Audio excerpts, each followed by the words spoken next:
Have you ever had to finish an assignment when you're feeling really stressed out or you're feeling scared about the work or you're really stuck on the right words to try to figure out how to say what you want to say? So, what we're going to go over today is kind of how to write when you're feeling stressed out or when you're feeling stuck or when you're really, really in fear mode and you don't really know how to get out of it. So, a lot of times when you're writing things, you can run up against a bunch of different things. Like a lot of people run up against writer's block, or they feel fearful that if they turn their work in, that their client is going to hate it, or that they're trying to do 800 things at once, and that leads to them being stressed out about not only their work, but all these other things going on. So we're going to walk over kind of how to move forward and what kind of mindset things can help you move along when you're feeling stress or when you're feeling fear or when you're feeling kind of stuck in your writing thing. Hi, Linda. I see she just said hi. So if you guys want to say hi in the chat, if you're already here, feel free to do that. If you feel like this is going to be helpful, as we're going along, leave it a thumbs up or subscribe if you feel like you want more tips about freelance writing. So let's talk about how to move forward. So when you're writing, how to move forward when you're stuck or when you're scared or stressed out is kind of take a step back. Think about how to do the assignment if it wasn't you and if you weren't working for that client and you kind of just started at a clean slate. So imagine that you're working on this thing for the first time. You're seeing it in the mode that it's in and you're trying to just kind of start and move from there.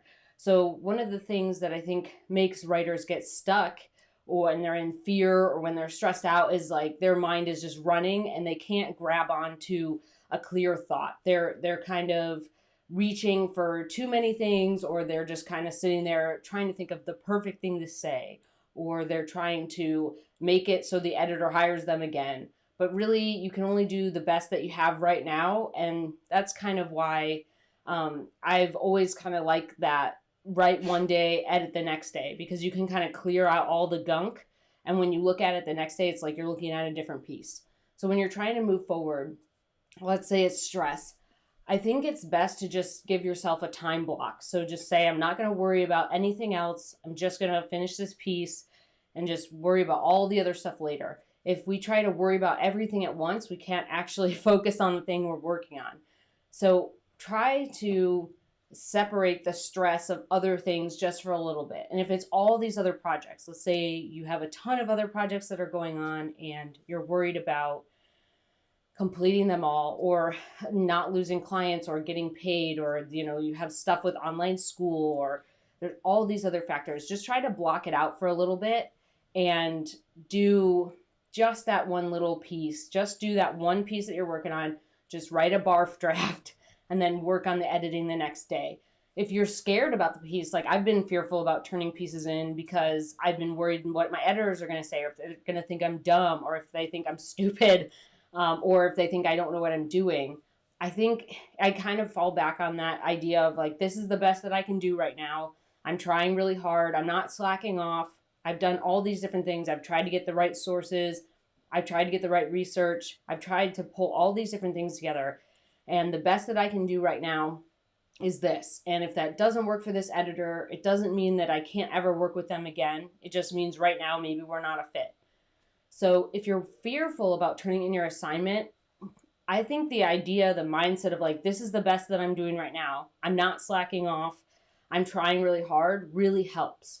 If you really are slacking off and you're not trying hard and you kind of like phoned it in, yeah, that's a reason to stress. I don't feel like you should turn in work where you kind of like half-heartedly went through it and kind of, oh, this is good enough kind of stuff. Maybe that happens sometimes when you're really off your game, when you're tired and you're overworked. But most of the time, if you're feeling fearful about your work and you're worried about what the client's going to say, it's kind of like a reflection a little bit back on you saying like, hey, like I'm worried what they're going to think about me, and I'm worried about this thing about me, or if they think I'm dumb, or a lot of things back on you. But rather than saying like, this study is really helpful, I think it'll help the readers a bunch, or man, this quote from this expert I think will really help people understand this part of the topic. think if you put the focus back on the work itself and how much it's helping the reader, how much you're clarifying an issue or giving them steps to change things or offering up, unique tidbits on this certain topic, I think that kind of helps move you out of the fear part and more to the helping part. So when you're thinking about being fearful of an assignment, kind of switch it off from you and think about more of the reader. How is this helping the reader? Do you have good quotes in there? Are you giving them a step, kind of like a step through? Like you either have a narrative piece or a listicle or a step-by-step guide or some kind of piece that you're giving them information that's easy to understand. If you read through the piece out loud and it just sounds garbly, then try to figure out how you can make it as clear as possible. But don't be fearful of like what your editor will say or what will happen. Like a lot of editors will work with you and a lot of companies that you work with will work with you on edits. But do the best you can and focus it on the audience. Focus on helping them rather than worrying about like everyone's going to think I'm stupid. That was something that I really struggle with. Hey, Amber. Hey, Tommy. Hey, Getty. Welcome. So let's say you're stuck in just trying to figure out what to say. I think a lot of times when writers are stuck in I have to be honest, I am not a big fan of writer's block. I don't think that's a thing. I don't think writer's block is a thing. I think that it's just like there's just too many things going on, so you can't actually focus. And I think writer's block is what people think happens when they're like, no, I don't have this great magical idea and I have to say this perfect thing for everybody to like to figure it out. Or I think it's just kind of embracing that barf draft thing. I think that writer's block only happens when you're kind of saying like, no, it has to be perfect, or I have to say this magical thing, or this sentence structure is wrong. Like you kind of get too far in the nitty gritty. So I found that if you write a barf draft, just barf everything on the page. Try to make as much sense as you can, be as clear as you can, but just put the barf draft out there. Then you edit it the next day. That kind of helps a lot with what people think of as like writer's block. I think if you just kind of say, like I do this all the time when I write my stuff, where I write something and I say in all caps, like, say something like this, but not this. Or like, this sounds dumb, fix this later. I will write these notes to myself in my barf draft because it helps me keep in the flow. It helps me just keep going without being like, oh, I'm stuck on what to say next. Like, just say it and then be like, when you go back to editing, fix it. Say, oh yeah, I left myself this note, but now that I'm clearer on my topic, I'm clearer on the flow, I'm clearer on the steps, or I'm clearer on the listicle. Now I know that, oh, this doesn't really make sense, but this does. Or, you have a quote at the end and you're like, oh, this would be a great place to kind of like foreshadow that. I'll put a little bit here and then it kind of ties in at the end.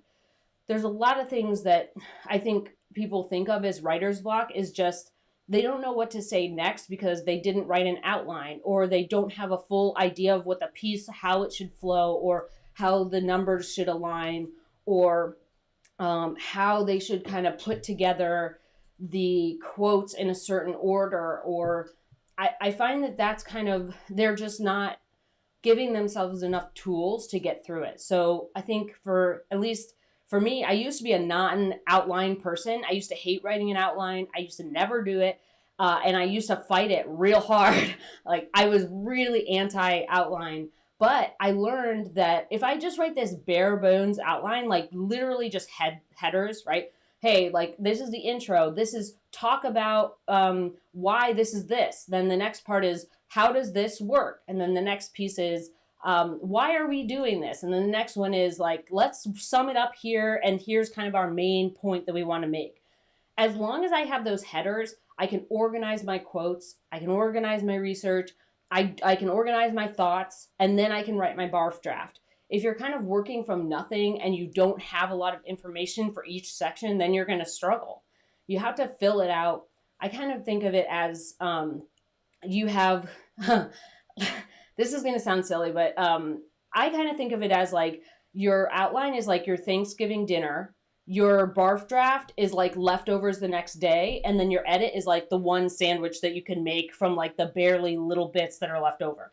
So if you have your Thanksgiving dinner, it's really easy to cut it down to your barf draft, which is just like the leftovers and just the pieces that really, are kind of significant. And then you have just the sandwich. Like, this is the most tidy version of all the things that you had. It's now just in this crisp little format, this little square with a little bread, a little cranberry sauce, turkey, whatever, stuffing, I don't know, whatever you want to put on your sandwich. But it's like, you can see all the stuff at once, and then it gets whittled down into the barf draft of saying, like, I need this piece, and I want a little bit of that, and a little bit of this, and a little bit of this. And then you get to the editing, and you're like, oh, that was garbage. Let's get rid of that. Oh, this is actually a better quote goes up here. It's a lot easier to manage.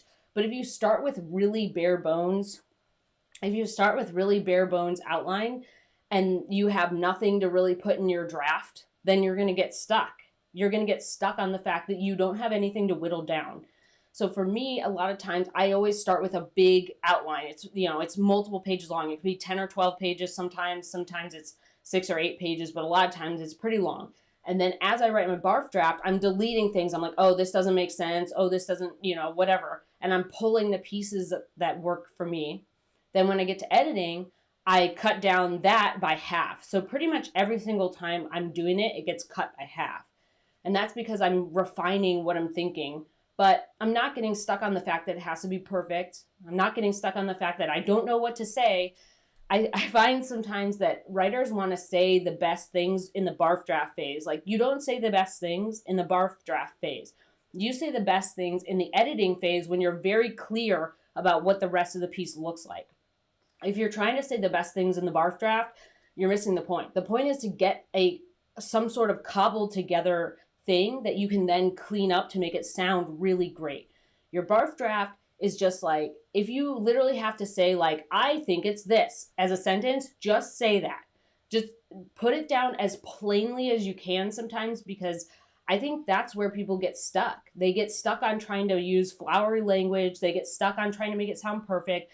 They get stuck at this point where it's not realistic for them to actually write something that makes total and complete sense when they haven't finished the piece. They don't have a full scope of it yet because they haven't written it all. So when you're in your barf draft phase, if you feel like you're stuck, just literally say the plainest thing you can. Okay, like source, like Mr. So-and-so, or, blah, whatever the last name is, said this. And then you put the quote and you're like, cool, all right, I will fix it. I will go back, and if that quote doesn't fit, I'll delete it, or I'll fix this other piece later. But I've found that your best piece to getting over the stuck part is just literally writing the simplest form of what you want to say. Because then when you go back, you're like, oh, yeah, I get it now. The idea is generally this simple sentence, right? We know what we're saying because we have this simple sentence. It's kind of like that quote I shared the other day on Instagram. It's like, if you can't explain it simply, then you don't understand it. That's kind of what this piece is. We're explaining it simply so that we can go back and give it some jazz later. We kind of, we have like the metal, we've built the car, but the car needs a paint job. That's kind of editing.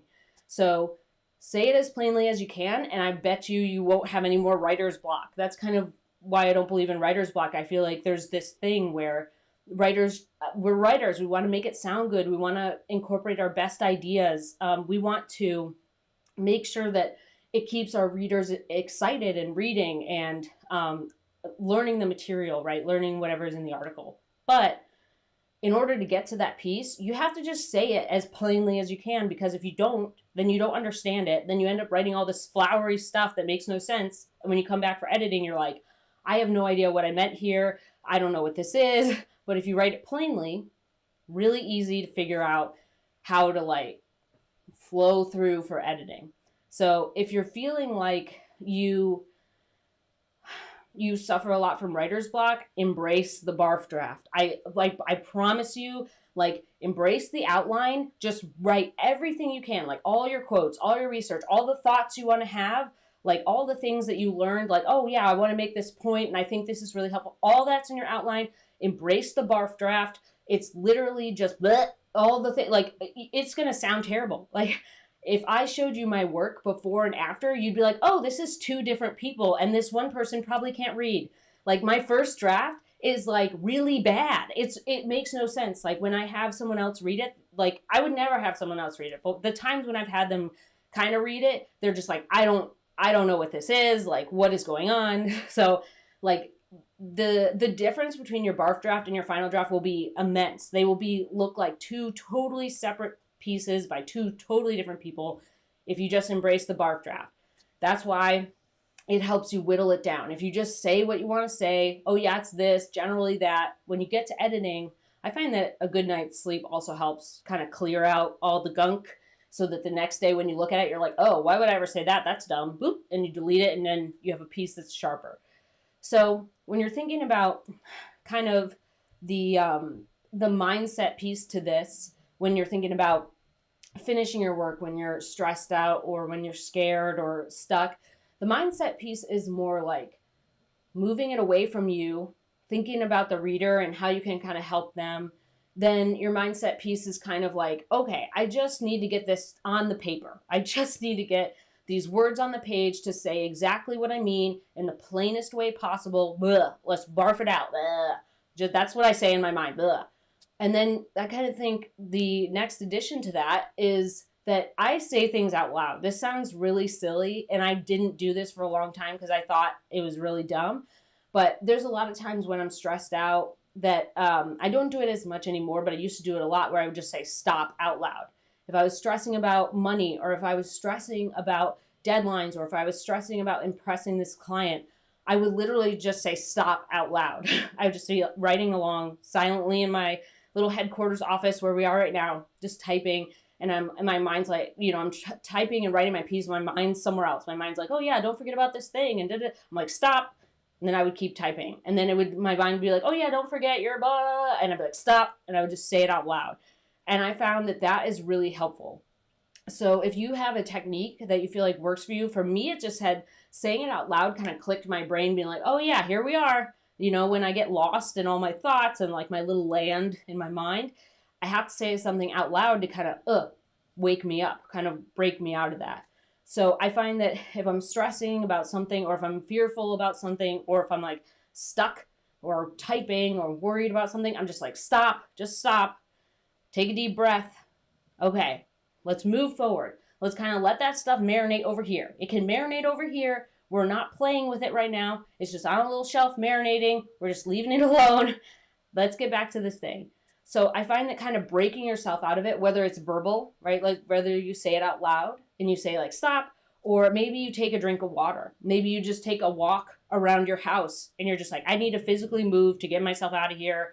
I need to just peace out of my office for a second. Whatever it is you need to do, like pet your dog, or, get a snack, or, like I said, drink of water, or go outside for a second.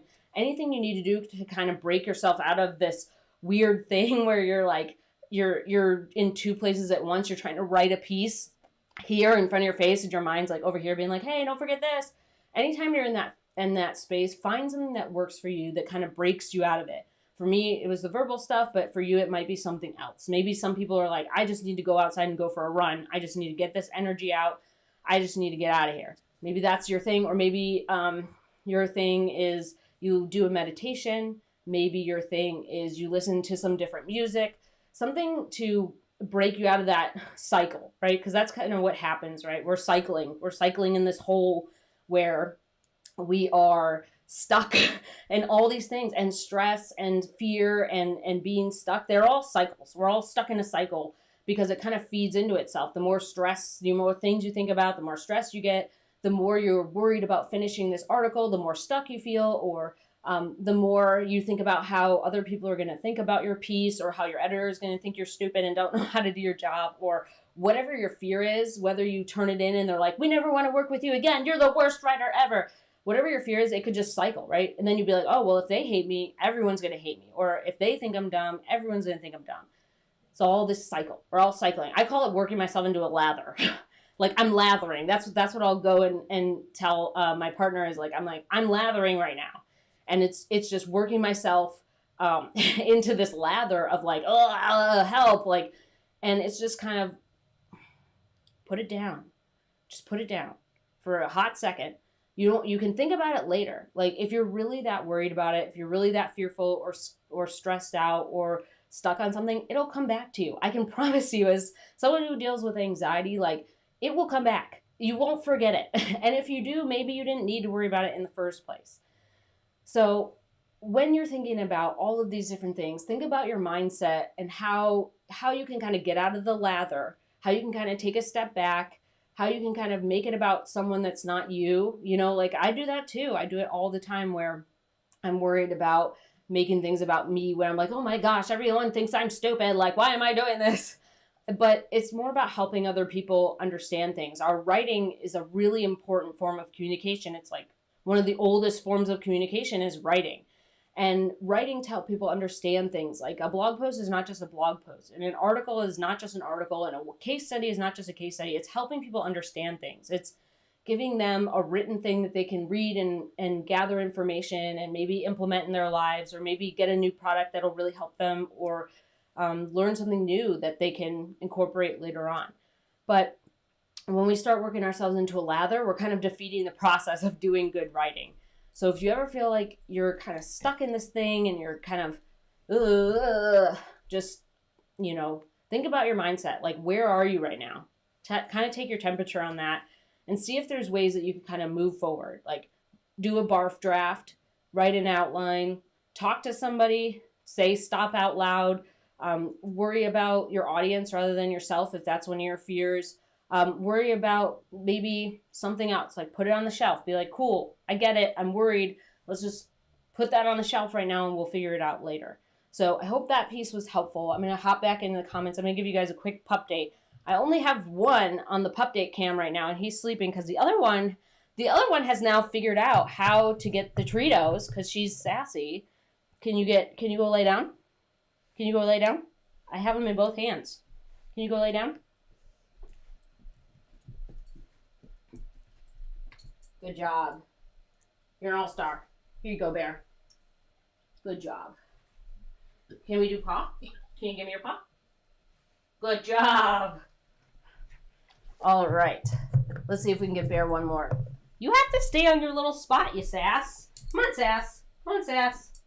Good job. Wait there. I can't believe you figured it out. You're much smarter than me. Good job. All right, so I'm going to go back through these questions. If you feel like this has been helpful so far, if you feel like you've gotten some value out of this, hit the like button, hit the little thumbs up. If you feel like you want to hear more about these kind of topics or freelance writing, hit the subscribe button. Let's see if there's any questions in here. So, yeah, so Amber says, I'm going to pop Amber's up here. So Amber says that she loves this tip of keeping things super plain. So often I try to make things too fancy. Yes, this was my problem for a very long time, was that, there you go, buddy. Whoa, you lost it. There you go. This was my problem for a really long time where I was trying to make everything really fancy rather than trying to just say it like, hey, let's just say it as plainly as we can. Like, I know we're going to make it fancy later. We can jazz it up once we understand it. But if we don't understand it from the foundation, the house is built on a throne of lies, basically, right? If we don't have this foundation that's as simple as we can make it, that shows that we understand the topic and gives us the underscore basically of the idea of the piece, then we're messing it up. We're making a mistake here. That means the rest of the article is just gonna, you give it one little blow and it falls down. It's all over. So that took me a long time to learn, but it's been one of the most valuable lessons that I've learned as a freelance writer. So Linda says she likes the outline idea with the barf draft. Yeah. So the outline idea with the barf draft, and she says, at least your mind starts moving forward. Yes, this is really important. When you're just making an outline, you're basically getting the juices flowing. You're like, all right, here's what I'm percolating on. Here's where I'm going. I don't know if everything in here makes sense, but this is kind of like my general, this is kind of in the realm of possibility. Then we have our barf draft is we're just like, all right, we're just moving forward. We've got our outline that is like all of our ideas. Then we move to our barf draft where we're already cutting, saying like, oh, this idea doesn't fit here. Oh, this idea doesn't fit here. It's at least percolating further, right? We started the percolation process in our outline. Now when we moved into our barf draft, we're kind of like percolating, but we're actually getting something out of it. We're getting the draft. We're getting words and phrases and quotes and research and all these things as one sort of generally cohesive thing, but probably not totally. Then as we move to our editing, we have A to Z, right? We've already finished our barf draft. We know how it starts and we know how it ends and we know the middle.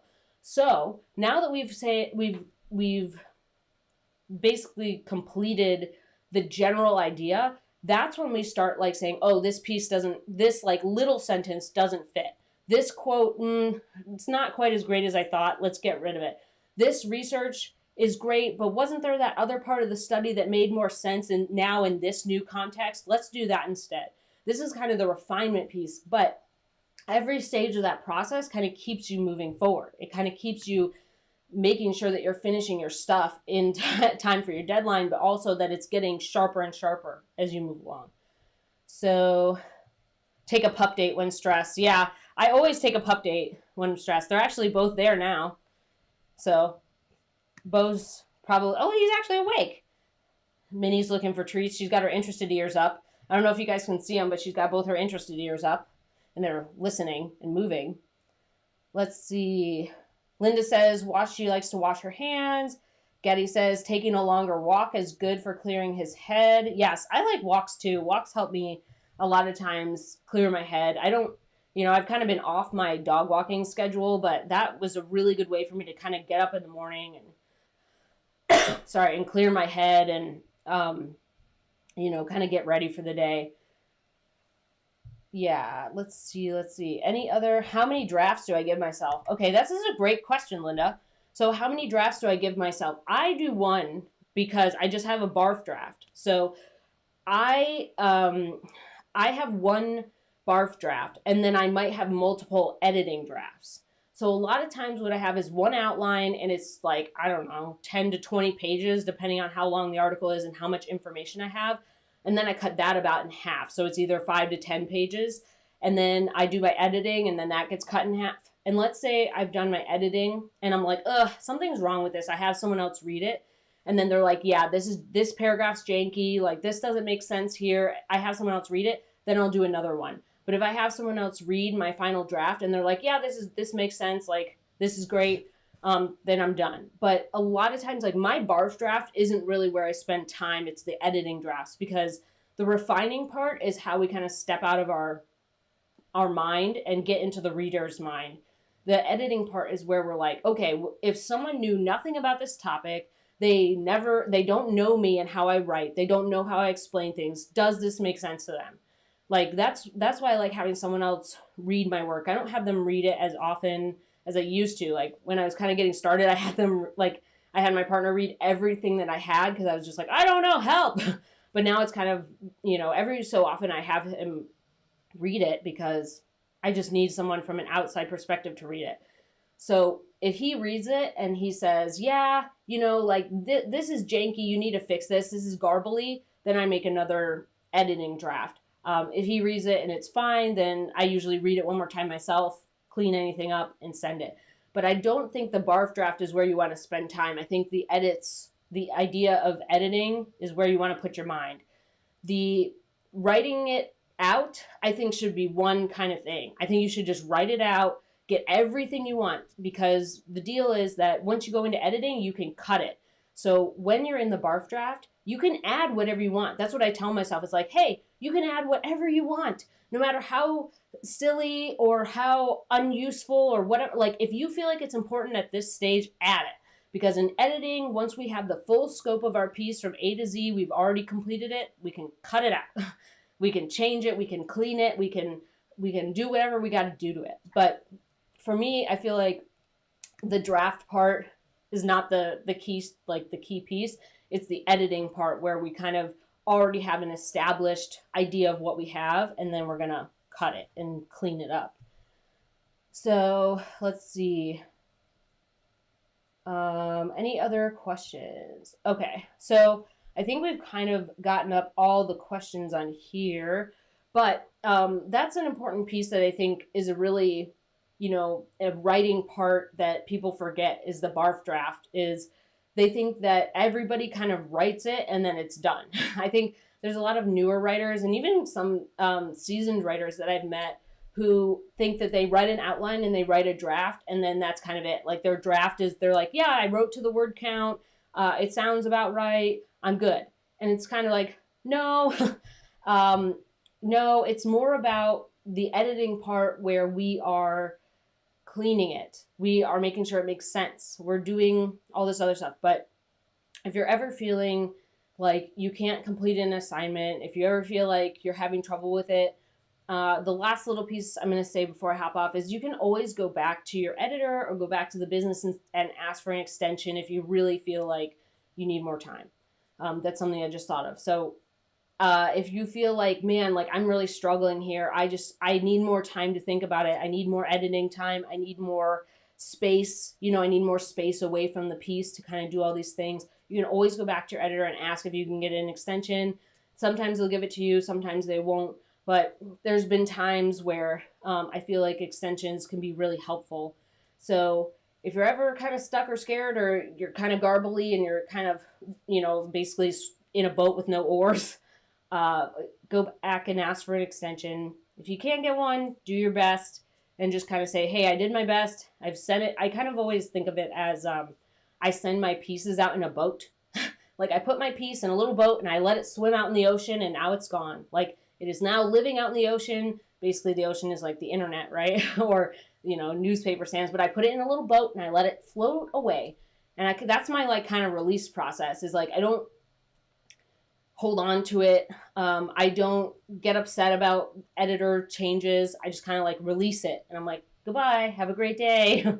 And that kind of helps me like move on to my other stuff too. So I hope this has been really helpful. If you ever have questions, you can drop them below in the comments. If you feel like this has been helpful, give it a thumbs up or subscribe. And I will see you guys next week. Hope you guys have a great weekend. Bye.